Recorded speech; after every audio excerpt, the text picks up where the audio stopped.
Even though the season started late, we're already halfway through. Hello, my name is Alex Does F1 Stuff, and welcome back to a race weekend review for round number 10 in Russia, ahead of the Grand Prix around the... Grand Prix? Is it the Grand Prix of Russia? Is it the Russian Grand Prix around the Sochi Autodrome? There we go, that'll do. So it's safe to say, after the last 2 weeks of Grand Prix racing, that we have used up basically all of our hecticometer. It is all depleted, all of the action is gone. We've had 3 red flags in 2 races after having a good few years without any. And as like surprise results go as well, we've sort of used up all of that too. So maybe we should expect a boring race, and then if we expect a boring race, anything more than that is a positive. But with that said, if you guys are new to my review for this entire race weekend, here is a little contents page as I will be talking about each individual session in turn, in total about 35 minutes, 40 minutes long for the review. You can skip to practice, qualifying or the race, whichever bit you'd like me to talk about. But it is currently a Friday, which means it is practice day. And we will jump straight on into practice 1, which is led by Valtteri Bottas, Daniel Ricciardo and Max Verstappen. And I've just realised I haven't done the proper positions yet. I've just done numbers, not first, second, it'll be fine. So yes, Bottas, Ricciardo and Verstappen are your top 3, however it was an action-filled session. We had Carlos Sainz spinning at turn 10 and dipping his rear wing into the barriers. We had also a Haas spinning, I can't work out if that's Grosjean or I think it's Grosjean. Of course it's going to be Grosjean. And then we also had Latifi in the barriers as well, causing a red flag during the session. But Renault, where the Renault, 2nd and 6th. Definitely a massive improvement. The last 3 races, they have actually had some pace. They have actually been there, which is so good to see after, I would say, a disappointing first half of the season. And then we've also got Racing Point down in 4th and 5th as well, with Perez, the Racing Point without the upgrades, 2 tenths faster than Stroll with the upgrades. Whether that says anything about Stroll as a driver, or Perez as a driver, or the car itself, who knows. But looking slightly further down the order, we have Kvyat, a stellar P7 for AlphaTauri, with Albon 7 tenths off of Verstappen. Then we've got Vettel, Gasly, Leclerc in P11, actually behind Vettel, and by half a second as well. That's unusual. But then we have the 2 McLarens, 12th and 13th. Now it appears they're doing kind of like a Renault, where they would do sort of badly in practice 1 and then slightly show their pace a little bit more in practice 2. But definitely a little bit annoying to see them down in the 12th and 13th places. We then have the 2 Alfa Romeos with Giovinazzi leading Raikkonen ahead of Magnussen, Russell, Grosjean and Lewis Hamilton. Lewis Hamilton down in P19 on the hard tyre, having a dreadful session. A dreadful session. No particularly big issues at all, he just didn't get any clean laps in. It was a bit of a messy session with virtual safety cars and the red flag for Latifi, who finished last out of all the timed finishes as well.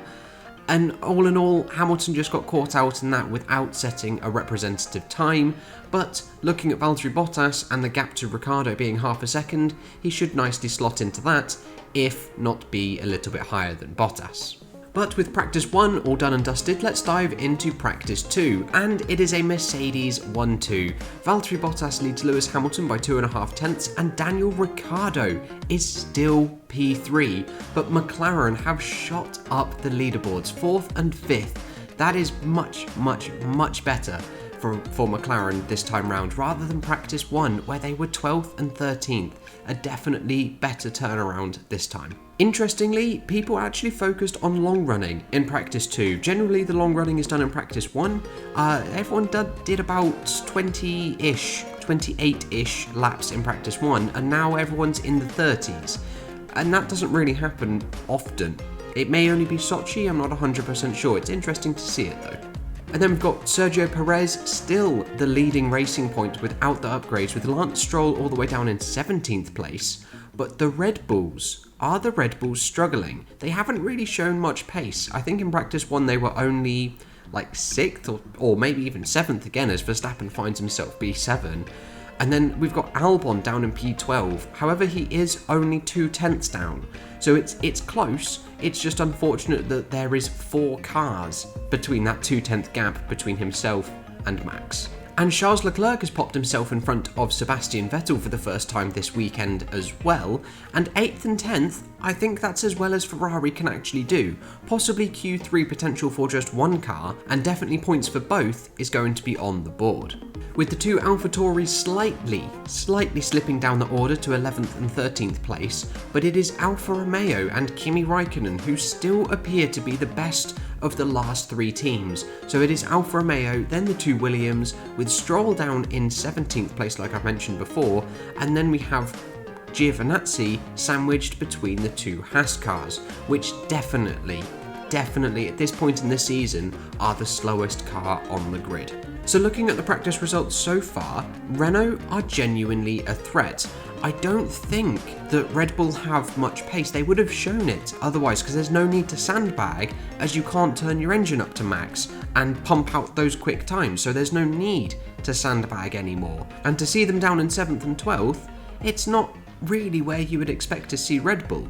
But anyway, nonetheless, it's only practice 2, and actually, just as a quick little note, Bottas has led all 5 of the 5 practice sessions so far, as in he's led 5 in a row, all 3 for whichever circuit we were at just previously, Mugello, and 2 so far this weekend. Whether that's going to bode well for him, as it didn't particularly bode well in Mugello leading all 3, he lost the pole position and then lost the race to Lewis, but he likes this track. We shall wait and see. And with that, join me tomorrow for Saturday ahead of practice 3 and qualifying. Well, practice 3 wasn't particularly entertaining, was it? Hamilton P1, 7/10ths clear from Valtteri Bottas. 7/10ths, that is ridiculous. We haven't seen like a 7/10th gap between at least Hamilton and Bottas for, I think, forever. That's a large gap, and the last time I can think of a 7/10th gap, especially when it comes up to like a qualifying day, we're going back to something like 2011. I think one of Vettel's pole positions in Australia, he was 7/10ths clear. That's ridiculous. But anyway, we also have Sainz in P3, definitely an upturn in pace from McLaren, with Ocon actually P4, and for once in front of Daniel Ricciardo, and in front by 6/10ths as well. So not bad at all, and showing that Renault still have the pace as an entire package rather than Ricciardo having the pace. With Sergio Perez sat P5 and Lance Stroll sat P8, again the Racing Point without its upgrades is doing better than the Racing Point with, but then we get to Red Bull, again P6. It's not where you would expect to see Red Bull, especially behind McLaren, Renault and our Racing Point. And then Albon, not entirely sure what happened to Albon in practice 3, but he is all the way down in 19th place. And then we have the Ferrari of Sebastian Vettel in P7 and Charles Leclerc in P12. Honestly, not a bad session. Not a bad session in the slightest. And I think points is definitely on the cards, and Q3 is genuinely there. One car could at least get into Q3 today. I genuinely think so. And then moving a little bit further down the order, we've got the 2 AlphaTauris taking up their usual 9th and 11th places, just sort of meandering in that midfield. Not quite as good as the Renaults, McLarens and Racing Points, but then in front of the Williams, Haas's and Alfa Romeos. It's a bit of a middle ground that they find themselves in. And speaking of Williams, they're up next, 13th and 15th. Again, not a bad session for Williams, and they seem to have found a little bit more pace, seeming as Alfa Romeo were actually a little bit quicker than them in practice 1 and practice 2, and I think that at least Russell, anyway, could get into Q2. I'm not sure about Latifi. He's shown flashes of speed sometimes, but he's never really been consistent, unlike Russell. Then there are the 2 Haas cars sandwiched between the 2 Williams cars, with Grosjean in front of Magnussen, and then we have the 2 Alfa Romeo cars, the last of the finishers, if you count Albon and Norris. I think they just had iffy sessions, and that is definitely not representative of the car's pace, considering one is in 3rd and the other is in P6. So with practice all done and dusted, let's move on into qualifying and take a look at what happened in this session. Honestly, it was another exciting qualifying. it could have been so good. It could have been so good, the grid. But we will get onto it right now. Not gonna lie, bit of an odd intro. I've done that 3 times and I can't really seem to get it right. Anyway, we move to Q1 and we start with George Russell making it through once again, P13 and in front of both Ferrari cars who had a little bit of a scare, 14th and 15th, but they were comfortably clear of Grosjean, 4.5 tenths clear of the Haas man. And speaking of Haas, there they are, 16th and 18th. It's annoying, isn't it? A team that had good qualifying pace last year, and now they seem to not have any pace at all this year. And then we have Alfa Romeo 17th and last. That's a little bit disappointing after their promising practice 1 and practice 2 times. I think race pace, they may be looking a little bit better, but honestly, who knows? And then we have Latifi, who is P19 and not at all sticking it to George Russell. 1 second is the difference. But it was by far and away a mega showing for AlphaTauri, 3rd for Danny Kvyat and 8th for Pierre Gasly, possibly Q3 potential for at least one of those cars. Renault still going strong and Racing Point as well, P7 and P10. But now let's head to Q2, the session in which there was drama. Sebastian Vettel had a crash and he almost, so very nearly crashed into his teammate Leclerc as well. And this was a session that was topped by Daniel Ricciardo from Valtteri Bottas, Carlos Sainz and then Lewis Hamilton P4. Now why am I talking about Lewis Hamilton? Well, after Vettel's crash there was just 2 minutes and 15 seconds left and Hamilton hadn't set a time. The session was red flagged and it wasn't 100% clear whether it was actually going to be restarted or not. And Hamilton hadn't set a time and was down in P15. And if it wasn't restarted, that was it. That was going to be an incredible grid. But it ultimately was restarted. However, Hamilton went out on the soft tyre compared to Valtteri Bottas, who was on the medium. Now it's very, very rare for Mercedes to split the strategies of their 2 drivers, but they had to in this case as they weren't 100% sure whether Hamilton was actually going to get through, and then he also needed to get through quickly because there wasn't a lot of time to do his normal outlap.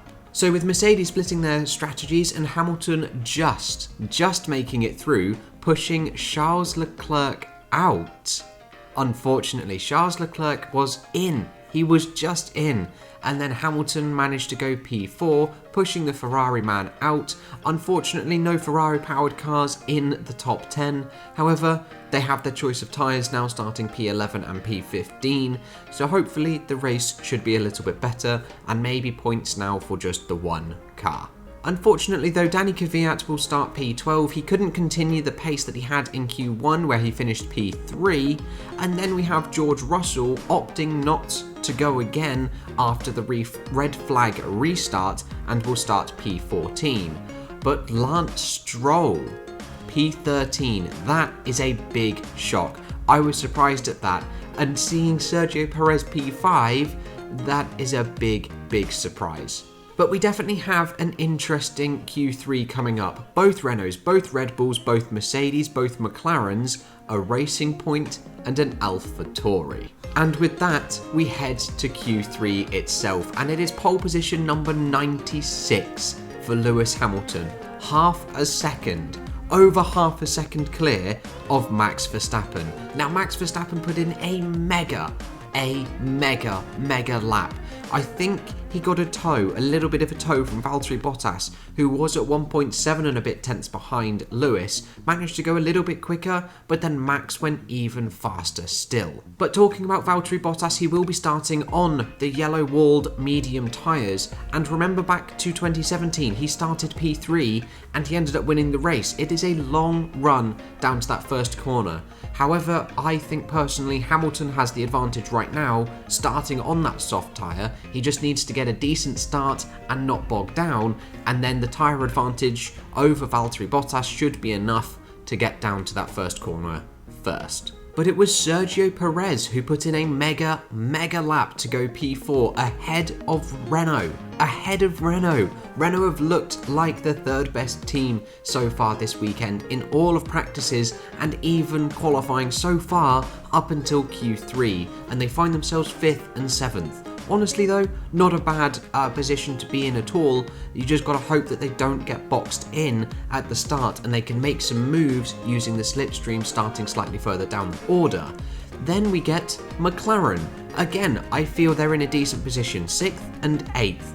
They can definitely move forward from there, and I feel they've got comparative race pace to Renault and Racing Point, so it's going to be an extremely interesting midfield battle, and possibly, if one of those top 3 retire or have an incident, it's going to be an extremely exciting battle for that final podium place. And Gasly managed to find himself P9 and out-qualify Alex Albon by just 8 thousandths of a second. That was extremely close. But Alex Albon, P10 and 1.2 seconds off of Max Verstappen. And there is an entire bunch of riff-raff crap in between them. Now, I have been trying to avoid talking about Alex Albon and the gap between Max Verstappen because I've spoken about it a lot. I've made 2 videos on it and I speak about it in pretty much every review, but 1.2 seconds, I'm fairly sure, in qualifying at least, that is the biggest gap we have ever seen. And to have 1, 2, 3, 4, 5, 6, 7, as I belch, 7 cars between himself and Max. That is awful. That's slow. I'm sorry, that is slow. It's a shame to say it, but it is. We know that Red Bull hasn't done very well around this track, and that's evident in their race pace. They've never had a podium at this circuit. But for Max to split the Mercedes, and for Albon to not be there, that's disappointing. But with qualifying all done and dusted and all of the action for Saturday completed, join me tomorrow for the race. Sochi, where do I begin? It's a bit of a boring one, wasn't it? I mean, the first, 15-ish, basically Lewis Hamilton's first stint. That was exciting, then the rest was not so exciting. Overall rating, 4 out of 10. So let's take a little look at the race results. It was a victory for Valtteri Bottas. 7.7 seconds from Max Verstappen with Lewis Hamilton on the podium, then Sergio Perez, Daniel Ricciardo, Charles Leclerc, Esteban Ocon, Danny Kvyat, Pierre Gasly and Alex Albon are your top 10. But we start with Valtteri Bottas. Honestly, the victory he needed to silence some of the critics, but honestly though, it hasn't. He needs to now constantly perform at this level, and he needs to constantly be beating Lewis Hamilton in order to win the championship, in order to complete his dream, like he failed to do last year. He needs to be able to keep pumping in these performances and not just have 1 or 2 one-offs in the season, like Austria round 1 and now Sochi round 10. But hopefully this has given him a little bit of a boost, and we're heading to some tracks that Formula 1 doesn't have any data around. And Valtteri Bottas, I don't know whether he's driven around Nürburgring in a Formula 1 car, maybe once, maybe twice, not 100% sure on that. But yeah, maybe, hopefully, that track suits him. And maybe same with the Portimao circuit in Portugal and also Turkey. Turkey is a track that not many people have actually driven around that are on the current grid, so hopefully it might swing his way, who knows. However, let's take it back to the very start, and Carlos Sainz had a crash. So you know what, the turn 2 complex, if you go wide over those sausage curbs on the left, you've got to go all the way super wide to go around a selection of bollards and some polystyrene doodahs. I was about to call him Stroll is up next, but Sainz went wide, and he just went far too quickly. Opening lap, adrenaline is just at the maximum possible it can be, and he just clipped he absolutely obliterated the left-hand side of the wall and brought out a safety car for about 6 or 7 laps. But pretty much straight after that, Lance Stroll binned it in the wall. However, I say binned it in the wall, he was actually clipped by Charles Leclerc, but this didn't actually get investigated, wasn't even noted either, which I was surprised at. In all honesty, it's a first lap incident, but to see it not even noted or not even investigated, and then for it to be ruled as a first lap incident, that's a little bit strange, and I'm not 100% sure why it wasn't classed, or why it wasn't even investigated in the first place. And that was pretty much all of the action that there was. There wasn't really a great deal else after this. So we move to Max Verstappen, P2. Honestly, the best he could have done. He didn't have the pace to challenge Bottas, and after some implications with Lewis Hamilton, that's as best as he could do. Red Bull's first podium around Sochi, and exactly 15 seconds in front of Lewis Hamilton. Not that that really means anything in the slightest. He did try to get the fastest lap at the end, but Bottas just had a bit too much pace in hand, and he ended up not getting the fastest lap. But moving to Lewis Hamilton, now I have made a separate video about this, I'll pop a little card in the corner. He ended up having 2 5-second penalties for the same incident, or for 2 separate incidents, but they were identical incidents. Practice starts, so everyone normally does them. There is a designated box or an area of the pit lane where you do your practice starts, and Lewis Hamilton decided, no, I'm not going to do my practice starts in those boxes or in the designated area, I'm going to do them elsewhere. And he received a penalty for that. He also received 1 penalty point per penalty, a total of 2.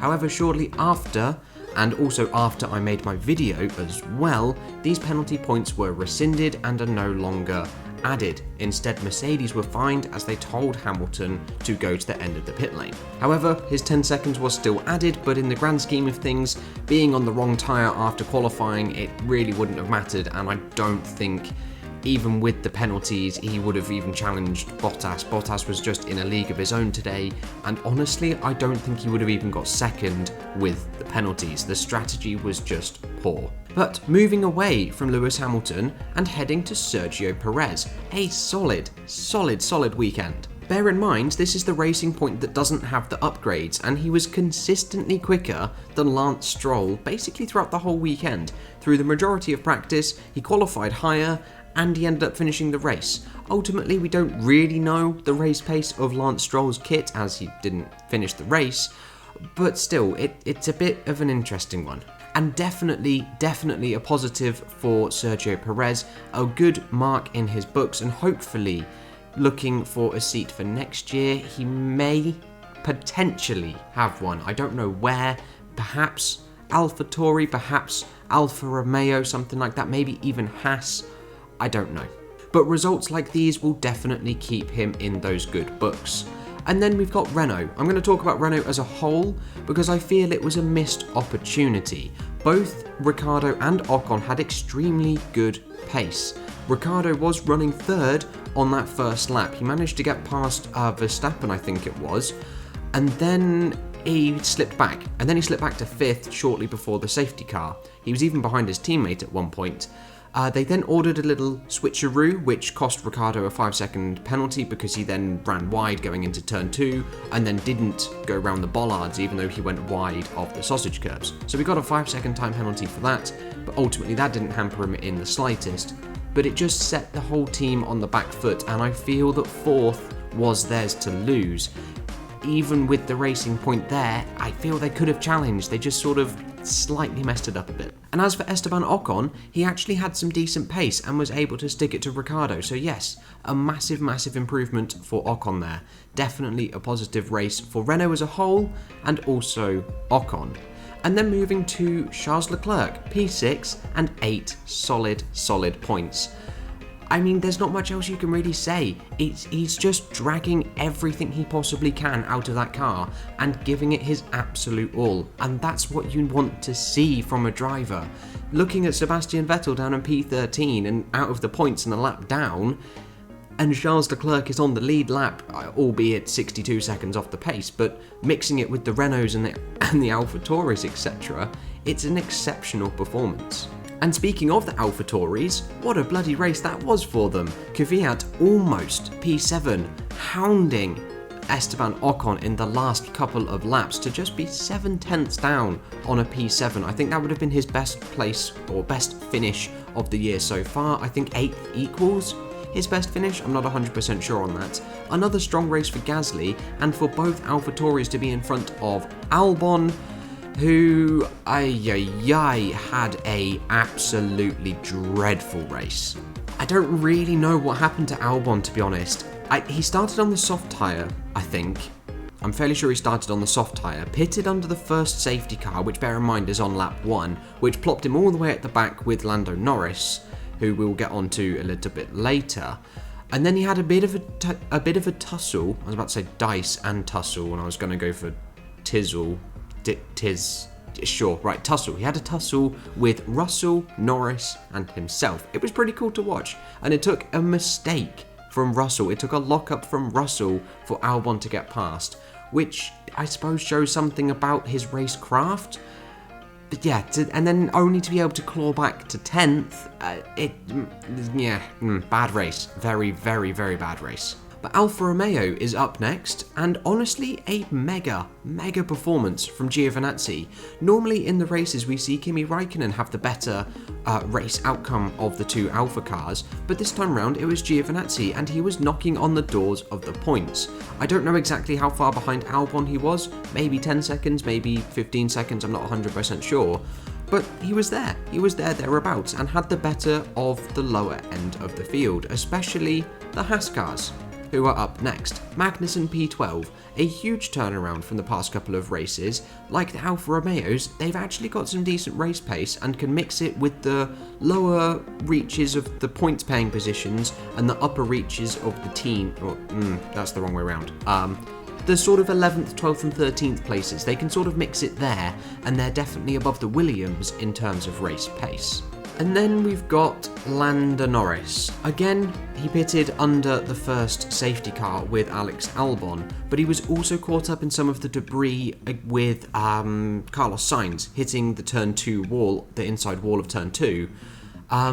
Whether that caused him any damage, it's hard to tell. I don't know. I haven't heard anything from McLaren whether that caused him any damage or not, but definitely pitting under the first safety car cost him immense time, and 15th was the best that he could do. And then finally, Williams. It was another dreadful race. Russell tried to go for fastest lap right at the very end, but I think he was about 3/10 short. But ultimately, their single lap pace is incredible.